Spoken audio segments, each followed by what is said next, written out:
Merci de nous rejoindre dans Bonsoir Paris, votre rendez-vous top sortie, toutes les activités culturelles en Île-de-France. Et on est très content car on va retrouver les festivals ce week-end, écouter de la musique, un peu danser, ça va nous faire du bien. Salut Vincent.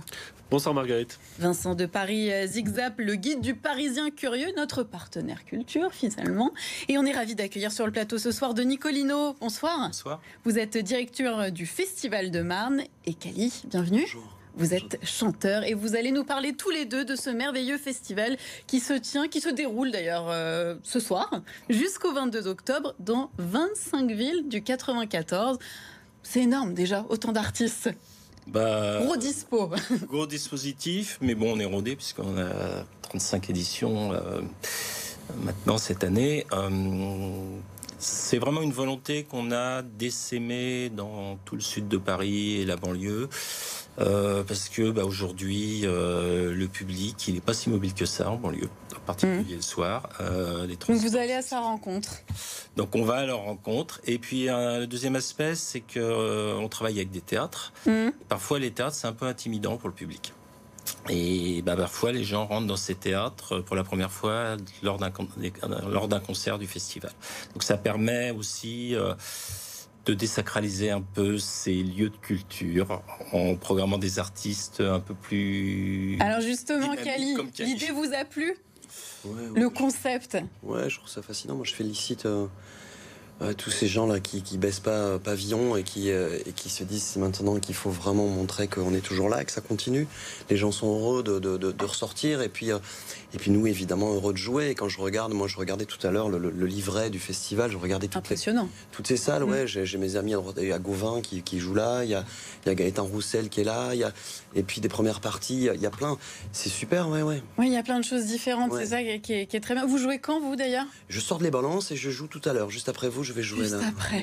On va pas vous déconcentrer. Non, alors. Ne vous inquiétez pas. Vincent. Et alors, à quel point ça a été difficile de maintenir ce festival dans 25 villes qui plus est ? Est-ce que ça a été les mêmes règles partout ? Est-ce qu'il faut expliquer que c'est des règles différentes ? Quelle est la complexité dans un festival aussi présent partout ? Sur l'aspect sanitaire, on était un peu rodé parce qu'on a eu la chance de faire l'édition précédente entre deux confinements, donc on savait à peu près où on allait.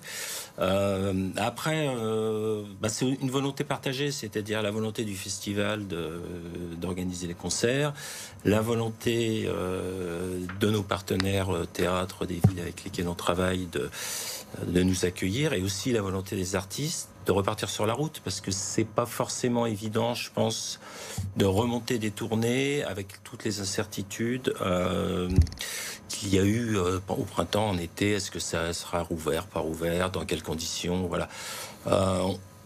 Nous, on espérait qu'on serait totalement libre de nos corps. Je parle du masque en particulier. Il se trouve que c'est pas forcément le cas tout le temps. Mais il faut faire avec de toute manière. Et puis moi je fais confiance aux artistes. Ils sauront mettre l'ambiance. N'est-ce pas, Cali ? Ouais, ça va aller, ça va être bien. Parlez-nous un peu, on va parler de votre prestation de ce soir, mais avant ça, j'aimerais qu'on vous écoute un petit peu. On va écouter un de vos morceaux. Viens avec moi. Viens avec moi, viens avec moi. Je veux garder l'enfant, je veux garder la joie, je veux garder le feu et le frisson qui court et séduire une femme. Regarder les étoiles qui tombent dans nos yeux. Viens avec moi, viens avec moi.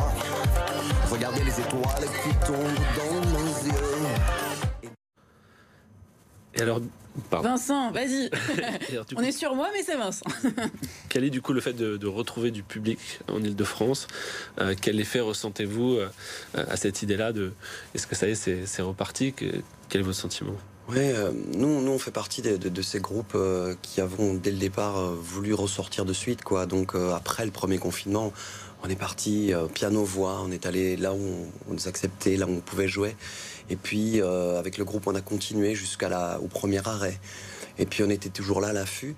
Là, depuis début juin, on est vraiment reparti et c'est quelque chose de très fort parce qu'on mesure la fragilité de tout ça, quoi. Et je me dis que évidemment, moi, c'est ma vie, être sur scène. Je suis heureux de monter sur scène, mais là, je ressens quelque chose d'autre c'est peut-être La dernière fois, peut-être. C'est peut-être... En tout cas, il y a ce côté qui fait que peut-être que le plaisir est décuplé, j'en suis sûr. Mais mesurer cette fragilité, c'est bien. On en parle beaucoup avec les musiciens avant de monter sur scène. Et ça donne quelque chose de très fort. Et le public qui crie avant qu'on démarre, pas pour moi, qui crie entre eux. Ils se regardent, moi derrière le rideau, je regarde, et puis ils se regardent, ils poussent des cris, ils se disent on est vivant, on est là, et on est essentiel, on est là, vraiment. Ouais. Et c'est vrai que ça fait du bien. Je pense qu'on l'a tous ressenti autour de cette table, ce moment. On a pu écouter de la musique, un peu se libérer. C'est vrai que ça fait beaucoup de bien. Kali, vous allez interpréter quel titre ce soir? Ça va durer combien de temps? Je pose toujours la question, si on nous laisse toute la nuit, on joue toute la nuit, quoi. Alors voilà, après. Non, le directeur n'a pas l'air d'accord. Non, mais l'idée, c'est que, non, c'est très bien. Ce soir, on a choisi le roi, et puis la salle est magnifique, le cadre est magnifique, le son sera très bon. Moi, je mets un point d'honneur à. On a sorti un album qui s'appelle Cavale 2 jours avant le premier confinement. Vous imaginez, Cavale et tout se referme. Donc, on a l'air malin. Sauf que. Aujourd'hui, Cavale a tout son sens. On ressort avec cet album Cavale. Alors j'ai envie de jouer tous les titres de l'album, quoi qu'il arrive. Et puis d'autres chansons que les gens ont envie d'entendre, ouais. Et je suis sûre que le public saura aussi vous guider. Denis Collineau, quels seront les temps forts du festival? Déjà ce soir. Ce soir, bien évidemment. Kali, Gaëtan Roussel, demain Camélia Jordana. Après, on n'essaie pas de faire des temps forts en tant que tels, mais de multiplier les propositions, y compris stylistiquement parlant, puisque nous, on travaille autour du concept de chanson, mais pas forcément en français. C'est-à-dire que, par exemple, on programme des artistes africains, Fatoumata Diawara et Oumou Sangaré. On va programmer du fado, des choses comme ça. Et c'est une multitude de temps forts. Et puis... on a toute une programmation pour le jeune public qui est importante, des spectacles pour les enfants et pour les familles. On va, le dernier soir du festival, on va rendre un hommage à Georges Brassens parce que ça sera exactement le jour du 100e anniversaire de sa naissance. Donc, il y aura des reprises avec des artistes. C'est un spectacle qui s'appelle Les étrangers familiers autour de chansons de Brassens, ou de chansons de Brassens qui sont des mises en musique, de textes de Victor Hugo, mais que Brassens avait... voilà, c'est tout un travail autour de l'œuvre de Brassens, c'est pas forcément ses plus grandes chansons. Et puis, nous travaillons aussi sur les nouveaux talents, sur la production indépendante.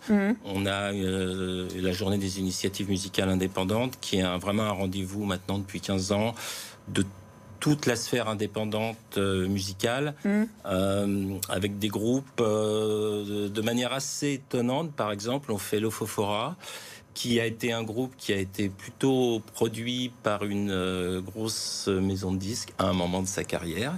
Et puis, aujourd'hui, ils sont devenus indépendants. Pas que par volonté personnelle, je pense, c'est aussi une réalité. Et on va les voir sur scène. Je pense que maintenant, ça fait presque 30 ans qu'ils font de la scène. Donc plein de beaux rendez-vous. Voilà. Si je peux me permettre, juste, il faut parler des premières parties. Donc toutes ces premières parties. C'est quoi la vôtre? Ce soir, c'est Sherazade. Alors je la connais pas, je vais la découvrir à côté derrière, je vais la regarder évidemment.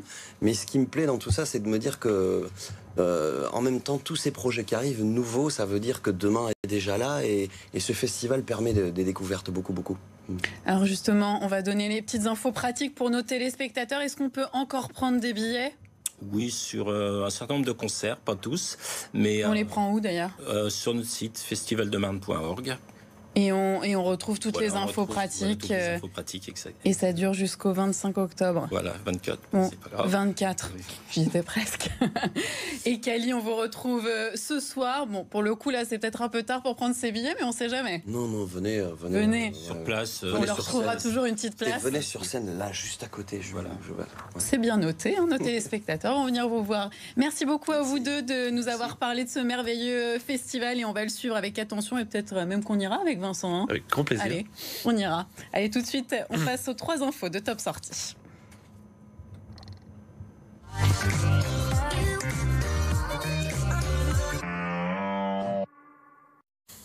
On vous donne donne tous nos coups de cœur dans Bonsoir Paris. À toi l'honneur, Vincent. On va prendre un RERC décoré. Exactement. Alors moi, j'ai voulu prendre comme coup de cœur une initiative assez originale des musées de Paris qui ont décidé de décorer complètement le RERC. Donc on va y retrouver des œuvres d'art à l'intérieur. Donc c'est à la fois les musées de Paris, le Transilien et Île-de-France Mobilité qui ont décidé de s'associer pour faire ça. Donc, moi j'aime bien l'initiative. Ça permet de ramener la culture autre part, ailleurs, et de faire découvrir 14 musées gratuits parisiens. On retrouve les plus fameux d'entre eux, le Petit Palais, le musée des Beaux-Arts, le musée des Arts modernes. Ce qui est sympa, c'est que on va découvrir des œuvres qu'on n'a pas forcément l'habitude de voir. C'est vrai que c'est très bien fait. On voit les images là. Voilà, donc il y a la fée électricité de Raoul Dufy que vous allez pouvoir retrouver. Il y a également des lieux, la majestueuse galerie des sculpteurs du Petit Palais. Voilà, je vous invite à prendre le RERC pour voir ce train assez spécial. Et il passe d'ailleurs par le Val-de-Marne. Il traverse 5 départements, donc vraiment il rayonne dans toute l'Île-de-France. C'est beau. Et moi je vous en supplie, allez voir une pièce qui s'appelle La paix dans le monde au Déchargeur. C'est tout le mois d'octobre. Allez voir ça. C'est quel théâtre ? C'est au Déchargeur. Au Déchargeur, mais surtout, je vous dis ça parce que ça fait partie des plus belles choses que j'ai vues dans ma vie. Voilà, vraiment. Je vous le dis, allez voir ça. C'est bien noté, le message est passé. Et dans le monde, important, vraiment. Important. Et on va passer... Ton coup de cœur. Oui, mon coup de cœur quand même. Il a failli passer Je me permets parce que c'est sorti de mon cœur comme ça. Voilà. Et vous avez raison, on est aussi là pour ça, pour partager les événements qui nous ont plu et qui nous ont fait vibrer. Alors moi, ce qui m'a fait vibrer, c'est un cycle de conférences. Et oui, des conférences dans un lieu que j'aime beaucoup, le Carreau du Temple, avec le cycle Futur. C'est Lorraine Bastide qui officie sur scène avec des penseuses, des activistes. La première a eu lieu hier avec Myriam Bafou. C'est toujours très intelligent, chaleureux, ça ouvre l'esprit et c'est Lorraine Bastide qui en parle le mieux. On l'écoute. Bonjour, je suis Lorraine Bastide et je suis très heureuse de vous retrouver bientôt pour un nouveau cycle de conférences féministes au Carreau du Temple. Ça s'appellera Futur ES et on va parler d'écoféminisme parce que c'est maintenant ou jamais. Ça se passera ici, dans l'auditorium du Carreau du Temple. L'entrée est toujours libre et gratuite, mais ce sera aussi diffusé en direct sur la chaîne YouTube du Carreau du Temple et interprété en langue des signes grâce à Paris Interprétation, que je remercie. Prochaine rencontre le jeudi 21 octobre au Carreau du Temple, donc 2 rue Perret dans le 3e arrondissement à 19h. Les conférences ont du succès, donc n'arrivez pas trop tard. Il y a 250 places maximum. Ce week-end,